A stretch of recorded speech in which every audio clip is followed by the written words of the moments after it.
ഇനി 31-ാം അധ്യായമായ സൂറത്തുൽ ലുഖ്മാനിലെ 21-ാമത്തെ ആയത്തിൽ കാണാം, വഇദാ ഖീല ലഹുമുത്തബിയു മാ അൻസലല്ലാഹ് ഖാലൂ ബൽ നത്തബിയു മാ വജദ്നാ അലൈഹി ആബാഅനാ. അല്ലാഹു ഇറക്കിയതിനെ നിങ്ങൾ പിൻപറ്റുവീൻ എന്ന് മുഹമ്മദ് നബിയെ നീ അവരോട് പറഞ്ഞാൽ, റബ്ബിറക്കിയ സന്ദേശമാണ് ഞാൻ നിങ്ങളോട് പറയുന്നത് എന്ന് നീ അവരോട് പറഞ്ഞാൽ, വഇദാ ഖീല ലഹുമുത്തബിയു മാ അൻസലല്ലാഹ് ഖാലൂ അവർ പറയും, ബൽ പക്ഷേ നത്തബിയു മാ വജദ്നാ അലൈഹി ആബാഅനാ, ഞങ്ങളുടെ പിതാക്കൾ എന്തൊന്ന് ചെയ്തതായി ഞങ്ങൾ കണ്ടോ അതേ ഞങ്ങൾ ചെയ്യൂ. ഞങ്ങളുടെ പിതാക്കൾ ഇബ്രാഹിം നബിയെ എന്ന് വിളിച്ചിട്ടുണ്ട്, ഇസ്മായിൽ നബിയുടെ വിഗ്രഹം ഉണ്ടാക്കി വെച്ചിട്ടുണ്ട്, ലാത്തക്കും ഉസ്സക്കും മനാത്തക്കും നേർച്ച കൊടുത്തിട്ടുണ്ട്.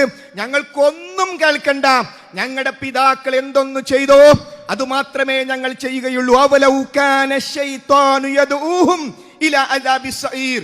ഈ ദുർന്യായം പറഞ്ഞുകൊണ്ട് പിശാച് നിങ്ങളെ ക്ഷണിച്ചു കൊണ്ടുപോകുന്ന നരകത്തിലേക്കാണെങ്കിലോ അഥവാ നരകം സഹിക്കാൻ നിങ്ങൾക്ക് സാധ്യമാണോ?